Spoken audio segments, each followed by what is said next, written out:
Apakah Anda masih meragu ketika para rasul sudah berani memberikan kepastian yang betul-betul ada buktinya? Jadi ketika Anda menggunakan Alkitab ini bukan lagi berbicara pribadi dengan pribadi, tetapi dengan persekutuan. Maka di dalam Alkitab juga dikatakan bahwa iman kita dibangun di atas para rasul.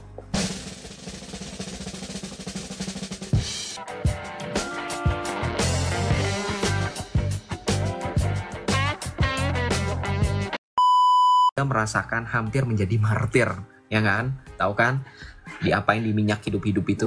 Nah, jadi ketika berbicara dalam surat Rasul Yohanes yang pertama, teman-teman bisa baca di sini bahwa apa yang ada sejak semula, yang telah kami dengar, yang telah kami lihat dengan mata kami, yang telah kami saksikan dan yang kami raba dengan tangan kami, tentang firman hidup itulah yang kami tuliskan. Hidup itu telah dinyatakan dan kami telah melihatnya. Sekarang kami bersaksi dan memberitakan kepada kamu tentang hidup kekal yang ada bersama Bapa dan telah dinyatakan kepada kami. Apa yang telah kami lihat dan kami dengar itu kami beritakan kepada kamu juga, supaya kamu mempunyai persekutuan dengan kami. Persekutuan kami adalah persekutuan dengan Bapa dan dengan anaknya Yesus Kristus. Semuanya ini kami tuliskan kepada kamu, supaya sempurnalah sukacita kita. Jadi Rasul Yohanes bahkan bisa kasih teman-teman kepastian ini udah sempurna persekutuan kita. Dengan persekutuan antara kita dengan Bapa dan anaknya Yesus Kristus. Apakah Anda masih meragu ketika para rasul sudah berani memberikan kepastian yang betul-betul ada buktinya? Jadi ketika Anda menggunakan Alkitab ini bukan lagi berbicara pribadi dengan pribadi, tetapi dengan persekutuan. Maka di dalam Alkitab juga dikatakan bahwa iman kita dibangun di atas para rasul. Makanya orang Kristen itu nggak bisa terlepas dari tradisi. Anda mau menyalah-nyalakan, misal ya, saya hanya berbicara dari dengar-dengar saja. Orang-orang cuap-cuap, oh Katolik itu banyak tradisi. Kamu tahu nggak sih, Alkitab ini bagian dari tradisi. Alkitab ini bukan suatu hal yang gedebuk jatuh lo terima gitu aja. Kita ini iman yang mewariskan ketika Anda percaya dengan Kristus. Kamu juga sedang mengimani suatu tradisi loh. Ya nggak? Come on, logikanya dipakai. Jangan menyalahkan apa-apa itu tradisi buatan manusia. Ketika Anda mengimani Kristus, itu bukan karena Kristus yang directly ngomong sama Anda. Semua dari kita ini mewarisi iman para rasul yang dari sejak semula memberitakan kesaksiannya. Sehingga kita mengimani hal yang sama seperti para rasul imani. Makanya kita mendaraskan apa? Pengakuan iman rasuli, bukan pengakuan iman pribadi. Coba logikanya dipakai. Kalau misalkan teman-teman anti tradisi, apa yang dikatakan pengakuan iman rasuli definisinya?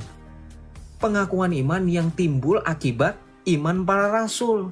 Sehingga kita bisa mengimani Kristus. Kalau Anda terlepas dari para rasul, Anda sama seperti mereka tidak mengenal iman yang diyakini oleh para rasul. Sehingga mereka membuat figur yang mereka katakan itu Yesus. Makanya blunder semuanya.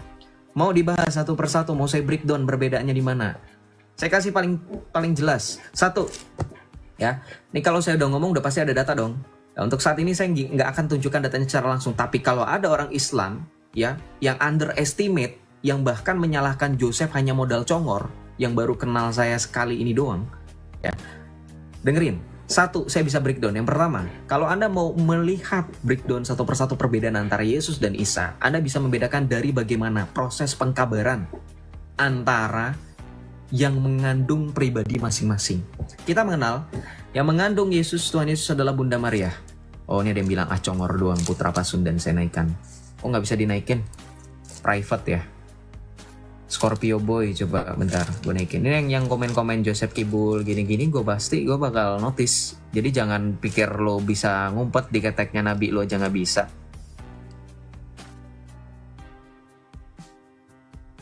Ada yang berani naik lah. Yang berani naik nggak teman-teman yang Islam?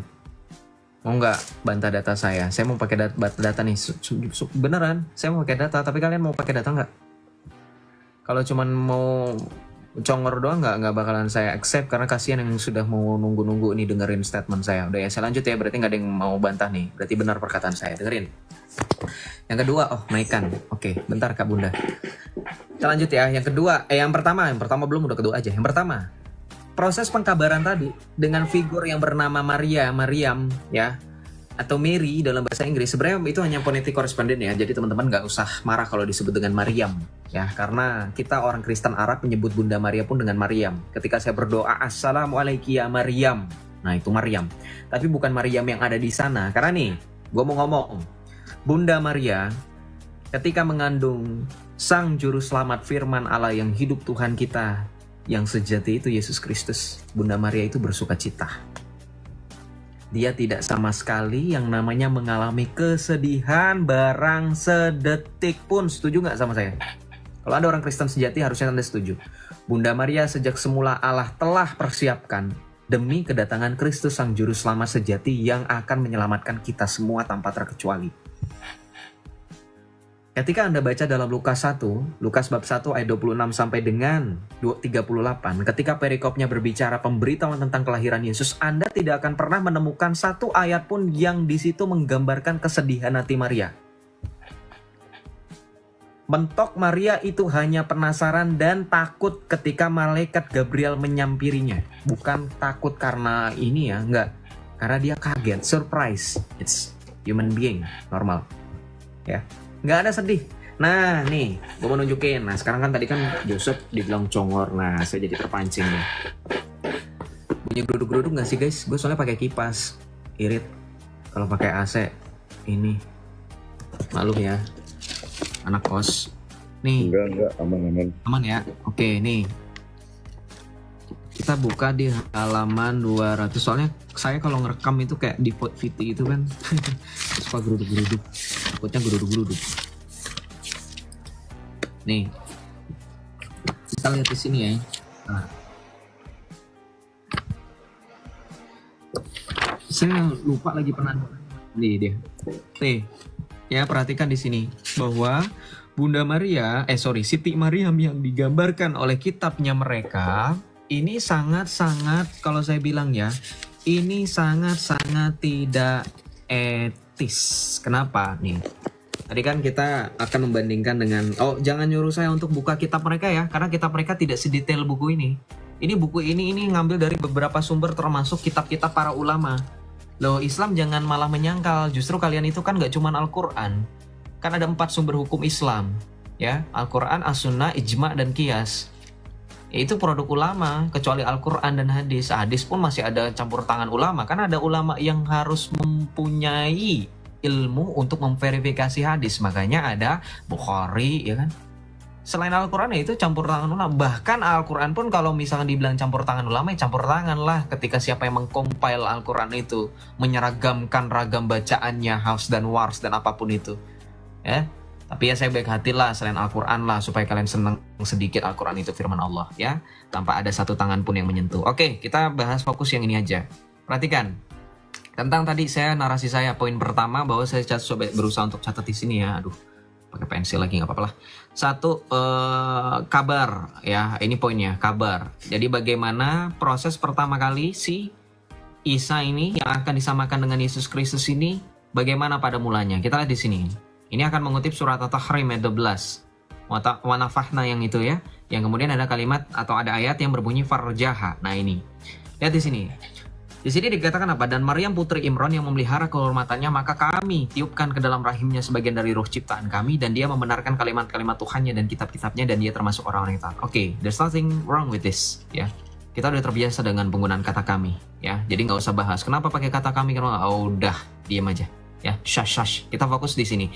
Bagaimana ternyata kata kami di sini nggak hanya merujuk ke bagaimanaan Allah mereka untuk menyatakan ketauhidannya.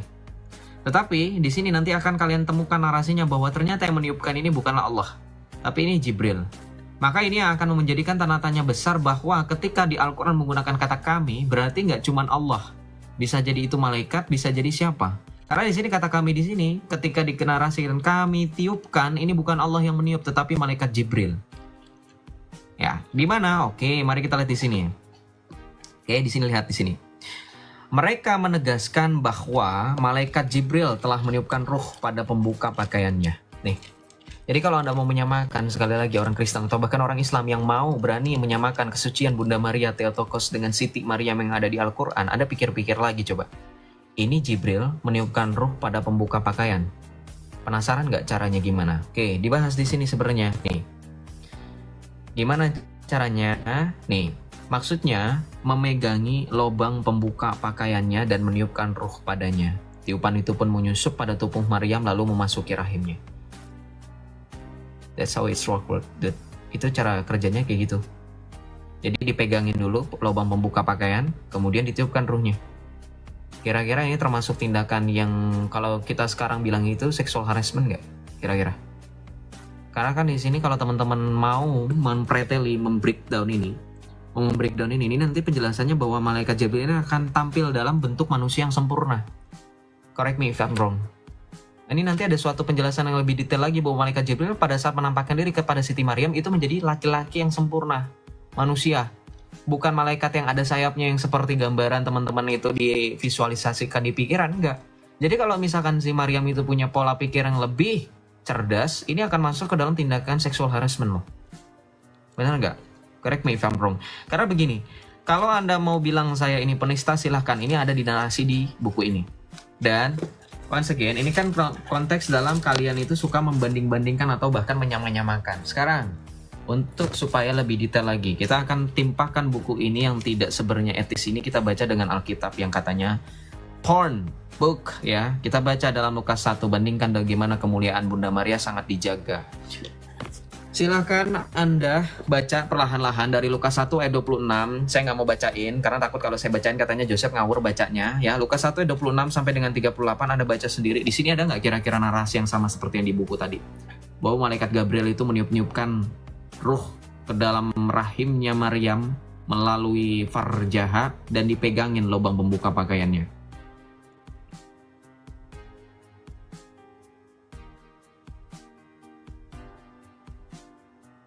Nggak ada. Silakan kalau misalkan ini di SS saja, nggak ada. Ya.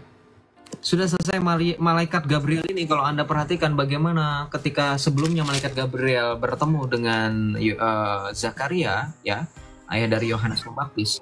Ini malaikat Gabriel ini justru membuat Zakaria ini menjadi bisu. Tetapi ketika bertemu Maria, malaikat Gabriel ini mengucapkan suatu salam yang bikin Maria itu merasa terenyuh dan bingung. Karena malaikat Gabriel menyampaikan apa? Salam hai engkau yang dikaruniai Tuhan menyertai engkau. Ada nggak kira-kira Gabriel menyampaikan salam seperti itu? Nggak ada, langsung dipegangi. Ada nggak kira-kira malaikat Gabriel menyampaikan Hail Mary full of grace, atau dalam bahasa Yunaninya salam hai engkau yang dikaruniai, ini adalah kekaritomene in the Greek word di bahasa Yunaninya. Teman-teman kalau mau cross check, saya sarankan buka website Bible Hub.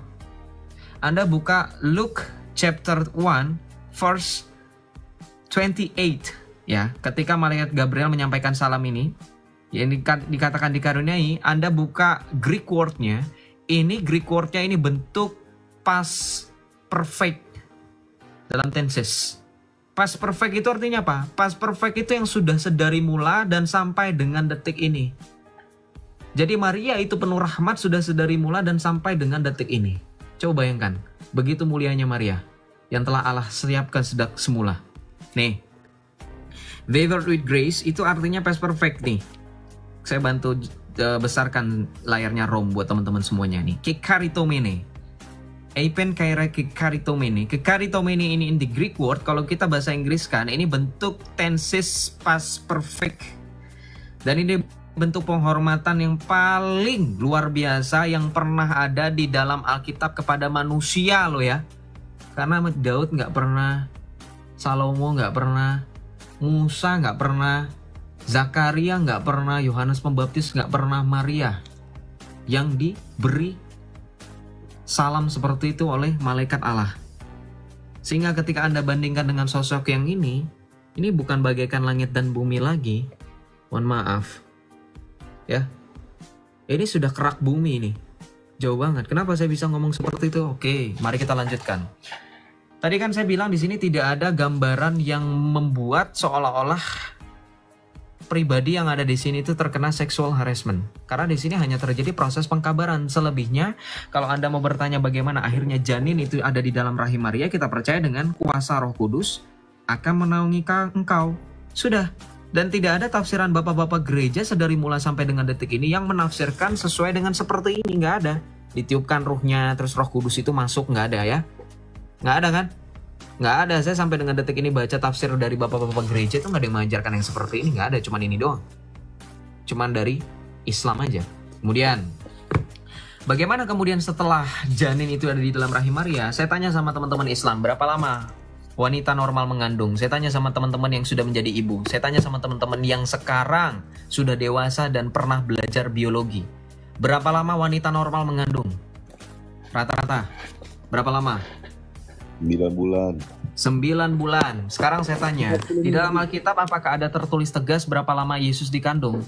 Tidak ada memang. Tetapi kita bisa baca di sini pada Lukas 1 ayat 39 di sini bahwa beberapa hari kemudian berangkatlah Maria dan bergegas menuju sebuah kota di pegunungan Yehuda. Lalu ia masuk ke rumah Zakaria dan memberi salam kepada Elisabet. Ketika Elisabet mendengar salam Maria, melonjaklah anak yang di dalam rahimnya dan Elisabet pun penuh dengan Roh Kudus. Lalu berseru dengan suara nyaring, "Diberkatilah engkau di antara semua perempuan dan diberkatilah buah rahimmu. Siapakah aku ini sampai ibu Tuhanku datang mengunjungi aku? Sebab pada saat salammu sampai di telingaku, anak yang di dalam rahimku melonjak kegirangan. Berbahagialah ia yang percaya bahwa apa yang telah dikatakan kepadanya dari Tuhan akan terlaksana." Ya. Ketika Maria mengandung Yesus, ini Anda akan bisa menemukan bahwa Maria mengandung Yesus secara normal, perfectly normal, ya. There's not something wrong with the maternity or something else, ya. Nggak ada masalah dengan kehamilan Maria, normal, 9 bulan, ya. Karena dia menginap di rumah Elisabet itu sampai 3 bulan ke depan dan seterusnya. Dan kemudian ketika Anda bandingkan dengan bagaimana di dalam buku ini dikatakan bahwa ternyata, mau tahu berapa lama Ishak dikandung, teman-teman? Ada yang jawab 4 tahun, ada yang jawab 4 bulan, ada yang jawab 5 bulan. Enggak. It's just a couple hours. Nih, cuman beberapa jam saja. Nih, baca di sini. Dr. Salahuddin Al-Khalidi cenderung mendukung, aduh kok ngeblur ya? Oke, cenderung mendukung pendapat bahwa yang disampaikan Abdullah bin Abbas. Abdullah bin Abbas ini kamu nggak usah worry, ini bukan orang yang gak kompeten, ini justru sahabatnya Rasulullah, sahabatnya Nabi kamu. Abdullah bin Abbas mengatakan bahwa kehamilan Maryam dengan Isa Al-Masih tidak lebih dari beberapa jam. This is incredibly amazing, superb, saya bilang. Apakah Anda mau mengatakan juru selamat kita hanya dikandung berapa jam saja? Ini nggak mungkin terjadi. Kenapa? Karena dalil dalam Alkitab nanti bertentangan bagaimana Yesus kemanusiaannya itu sama seperti kita semua, kecuali dalam hal keberdosaan. Ibrani 2 ayat 14 paling jelas menjelaskan bagaimana kemanusiaan dan kedagingan Yesus itu menjadi sama dengan kita semua. Nih, Ibrani 2 ayat 14. Karena anak-anak itu adalah anak-anak dari darah dan daging, ia juga menjadi sama dengan mereka dan turut mengalami keadaan mereka, supaya melalui kematiannya ia memusnahkan dia yang, yaitu iblis yang berkuasa atas maut. Ya. Makanya Ibrani 2 ayat 14 dan 17 ini menegaskan itulah sebabnya dalam segala hal ia harus disamakan dengan saudara-saudaranya. Jadi kelahiran dan kehamilan Bunda Maria ketika mengandung Yesus Kristus pun sama seperti kita manusia normal, 9 bulan 10 hari atau rata-rata 9 bulan lamanya dikandung. Ini aja udah aneh kok dari sini. Dari mulai pengkabaran, dari mulai proses kelahiran dikandung ini udah aneh loh. Ini udah ada yang harus dipertanyakan, dari mana samanya kalau ini aja udah beda awalnya. Mau lebih lanjut yang lebih sakit hati dan lebih nyelekit kalau Anda mau menyamakan pribadinya. Nih, saya tunjukkan. Mereka kalau bilang sama kalian akan bilang apa? Oh, kami ada kok di dalam Al-Quran, surah itu surah Maryam. Oh ya, saya selalu bilang bacakan dari awal sampai akhir. Itu tentang cerita apa? Ada nggak kira-kira membahas kehidupan Maryam? Nggak ada, mereka aja simpang siur siapa nama orang tua Maryam. Ada yang mengikuti kebiasaan tradisi orang Kristen yang sejak semula menamakan orang tua Maria dengan sebutan Yoakim dan Ana. Ada yang mengikuti pandangan yang lain yang membahas nama orang tua atau ayahnya Maryam adalah Eli. Itu mereka loh Islam. Orang Katolik sudah tahu bahwa Santo Yoakim dan Santa Ana adalah ibu dan bapak dari orang Maria. Nah, sekarang kita nggak bahas orang tua, kita membahas bagaimana nih. Anda kan sudah ada spoiler di sini kan, saya garis bawahi. Ketika sedang proses pengandung tadi yang cuma beberapa jam, di dalam surah Maryam ayat 22-23 yang katanya surat ini selalu dibawa-bawa katanya untuk menunjukkan Islam itu juga menghormati Bunda Maria. Prat, saya bilang, nonsense. Ya, BS, tau nggak BS apa? Singkatan dari kata-kata yang sebenarnya nggak boleh saya sebutkan di live ini secara spontan. Ya, mungkin teman-teman yang ngerti slang bahasa Inggris saja, BS. Kenapa saya bilang BS dan saya bilang nonsense? Anda baca dalam surah Maryam baru 22 ayat saja, ini sudah menggambarkan yang kalau mau disamakan dengan Bunda Maria, ini mengharapkan kematian. Kita baca di sini. Maka ia dalam kurung Maryam mengandung lalu ia mengasingkan diri dengan kandungannya. Siapa itu? Ya, Proto Evangeline. Coba bentar.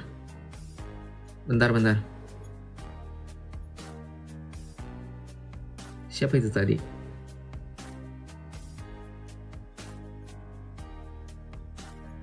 Oh, Sendogi naik kalau mau hujat. Dia request nggak Sendogi? Kalau Sendogi di bawah mau request, jangan jadi jihadis typing. Kasihan teman-teman Islam aja punya nyali. Maka katanya yang mengikuti kekristenan Rasuliyah yang punya episkopos nggak mau. Naik aja ya, jangan kebanyakan typing ini di room saya. Kita diskusi biar kamu dipermalukan. Saya lanjut ya.